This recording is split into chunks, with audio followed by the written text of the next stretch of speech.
guys, Jenny here with 𝔽𝕯𝕃𝕃𝕃. Thank you so much for tuning into my channel. Today we're going to do a love reading, a collective reading. Okay, we're going to start by checking out the energy, the current energy of the connection with the Romance Angel deck.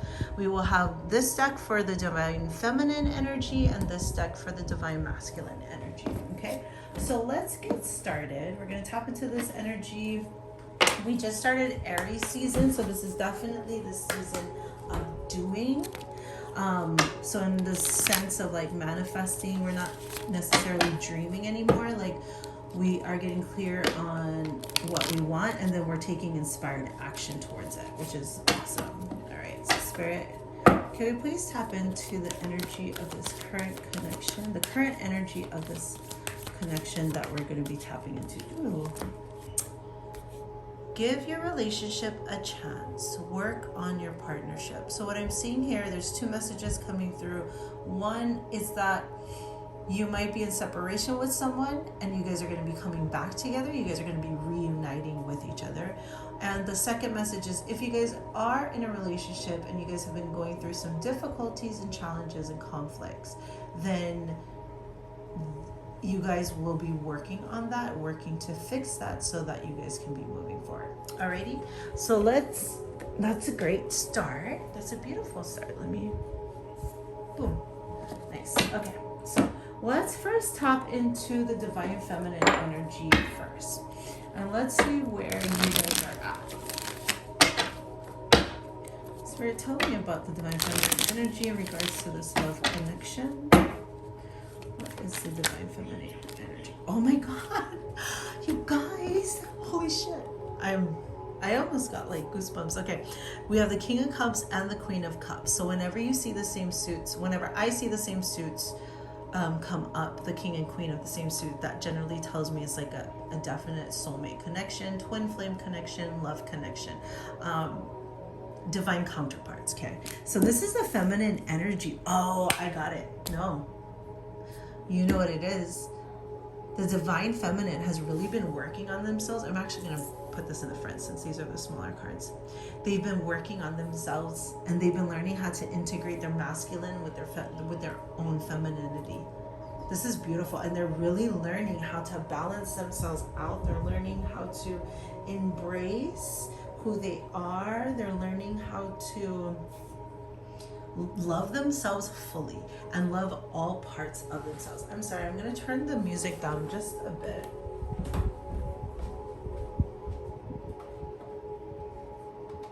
Okay. Sorry about that. Alrighty. That's beautiful energy. Oh my God, Divine Feminines, I'm so proud of you. Okay, tell me more, Spirit, tell me more. All right, we'll take these. 3 of them fell out. At the bottom of the deck, we have the 9 of Wands. Okay, so the Page of Cups fell out, as well as the Ace of Wands and the 4 of Wands. Beautiful. All right, let's pull the men, the Divine Feminine, excuse me, this energy. It's not necessarily men or women. Spirit, can I please connect to the Divine Masculine energy? Let's put that here. Okay. Tell me there. Spirit, tell me about the Divine Masculine. Thank you so much. All right. So basically, the Divine Feminine, you guys are looking amazing. You guys have been working on yourselves and healing, and I'm loving it. We're gonna dive deeper into it, but let's get the masculine energy out here. Tell me about the Divine Masculine, Spirit.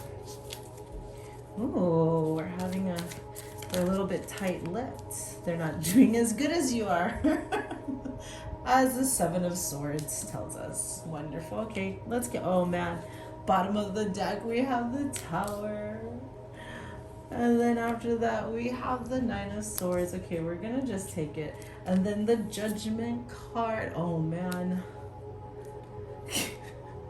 Okay, and then we have the 8 of Swords. And then we have the Sun. Okay, so beautiful. So right off the bat, okay, the Divine Masculine is totally And then we have the Page of Cups at the bottom. So let's kind of get these guys situated in here.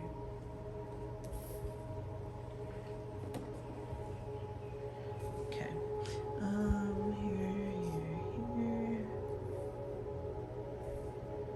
Beautiful. Okay. So let's go. Right off the bat, the Divine Masculine is definitely going through a tougher period of time. The Divine Feminine, it looks to me like she has been doing the work, and Divine Feminine and Masculine can be he or she, it doesn't matter, it's that energy, okay? But anyways, the Divine Feminine has been really healing themselves, really balancing themselves out, coming to this full acceptance of who they are.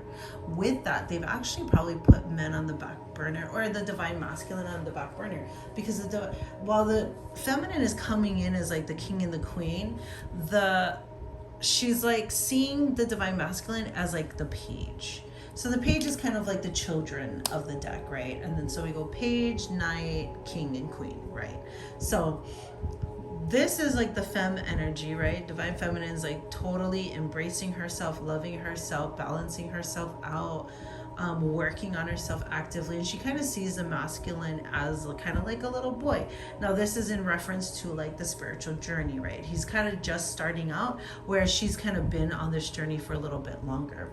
She's gaining she's ignited this beautiful new way of loving herself, and this new like passion within herself to really put her own needs first, and to really start thinking clearly about what's in her best interest, what is, gonna serve her best. And like with that, she is just celebrating. What I'm feeling from this is like, so this is the Four of Wands, and it's kind of also the 1111 card. There's the Four of Wands in the back. And so what this card is signifying is, it's like she's at the space where she's good. She's celebrating. She's celebrating herself, her friends. She's now feeling more carefree because she's learning how to put herself before anyone else and above anyone else. She no longer is putting that Divine Masculine on the pedestal. She's like putting herself on the pedestal, okay? And then we have the Nine of Wands here, and it's like she's really done all the work to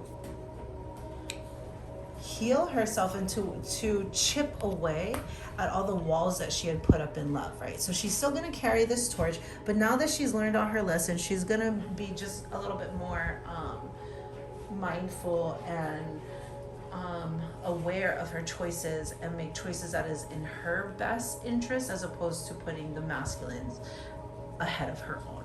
Okay, now let's jump over to the Divine Masculine. Okay, so masculines are having a rough time right now. With the Seven of Swords, they're coming to realize that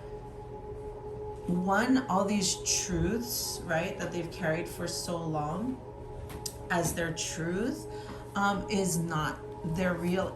They're realizing like they were trying to protect themselves and self-sabotage this connection to like protect themselves, but in reality, like no matter what, wherever they go, they're still going with the same thought processes. They're still going with the same belief systems, right? So no matter where they go, they take themselves with them.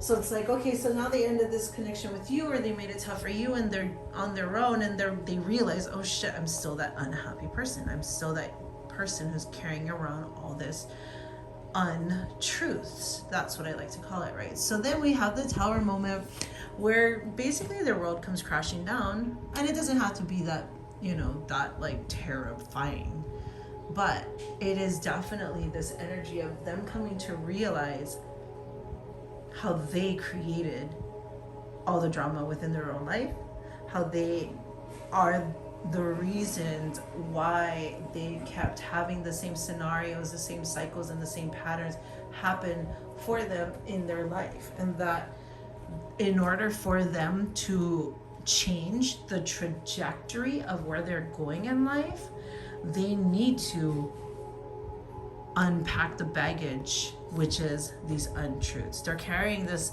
emotional baggage with them everywhere they go. And they've come to realize that every single one of these swords represents an untruth that they carry. The untruth can be like, I'm not lovable, I don't deserve to be in a healthy relationship, I am unworthy, I'm undeserving. All of these are untruths. They're not real, right? So they told you 2 lies. For instance, the 2 lies could have been like, I don't love you, I don't care about you. Okay, that's the 2 lies they could have told you to end things, if they did end it. But what they did is they walked away with the 5 untruths. So in reality, like, they're the ones who's got the shit end of the stick. And so now they're coming to the realization that they are the ones that created these problems within their own life, or they continue these cycles. And now they're like, oh, they're in so much regret and sadness and loss over the loss of the feminine energy, the femme, you. Like, you see how these 2 guys are fencing, right? It's like he's come to realize that he thought he was fighting you, but all along he's fighting himself. Because now as the divine masculine goes to bed every night, they're realizing all their untruths. That's when their untruths get really loud in their head. That's the narratives that says they're undeserving, they're unworthy, they're unloving. And it's like they're realizing, man, like, it's driving me crazy. I can't live like this. My mind is literally controlling me in a negative way, and I need to change that. Okay, so there's a lot of negative thoughts that are going on within the divine masculine. That's why there's these swords energy. Swords is dealing with the mind, right? Thoughts. So that's why the judgment card is here. The judgment card is here to say, listen, we need to take an inventory of what can stay and what needs to go. Okay, because every single one of these swords is an untruth, and that needs to be addressed, and I gotta release it if I want to get to the sun. And the interesting part of it all with the 8 of Swords is like, they feel like they are restricted by these limiting thoughts that they have. They are restricted by these untruths. Every single one of these swords represents a narrative that they tell themselves. And they, with this judgment card here, this need to remove the things from their life that doesn't serve them, they're coming to realize that they're the ones that's unwilling to look at every single one of these untruths. And they're having a hard time doing it. I will say this though, they're going to do it. And I'll tell you why. Because this is the next card, the Sun card. The Sun card is the happiest card in the deck. You could be dealing with a Leo also. But they're having a tough time right now. I can tell you that. They're basically being faced with their own inner demons, and they have the choice to heal those by taking off the blindfold and inspecting all of these swords. In the tarot, right, she is blindfolded and tied, and so she thinks she's trapped.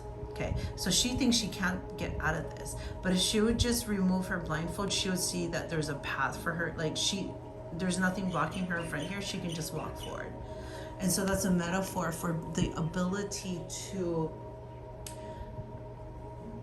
take a look at ourselves honestly and realize that we're not trapped, that we can actually grow. And when the divine masculine can finally do that, that's when your divine masculine is going to come at peace with themselves. That's when they will be able to allow themselves to have happiness, to have their divine connection, to heal their own inner wounds. But as you can see with the baby on top here, it's like they need to go save themselves. They need to go heal those inner childhood traumas and those childhood wounds, because that is where all these untruths stem from. They're very much in their head. I will say this, the divine masculine is very much in their head. But the beauty is, as they begin to release the things that do not serve them and let it go, they're going to become the Page of Cups. And the Page of Cups is like, they're going to finally allow themselves to feel the emotions that they feel for you. And they're going to come in with a small offer. It's going to be a small love offer. You know, once again, the pages are like, you know, the children of the deck. So it's not going to be like a king offer, right? A king comes in and like says exactly what they need. A page of cups kind of, you know, tiptoes a little bit. And so just remember that. Like, remember that you, if you are the divine feminine that's watching, you are king and queen energy. You are like the adults, the parents. Your divine masculine, they're just starting this journey, okay? They're not quite as, you know, as far as you are in regards to your path and your spiritual path and your spiritual journey. Alrighty, so I hope this reading resonated with you. If it did, I'd love it if you like this video, subscribe to my channel. You can also follow me on Instagram and TikTok. On Instagram, excuse me, sorry about that. Obviously, you heard my kid. On Instagram and TikTok at 𝔽𝕆𝕃𝕃𝕃, and my information is in the description box. Anyways, have a wonderful day, guys. Bye.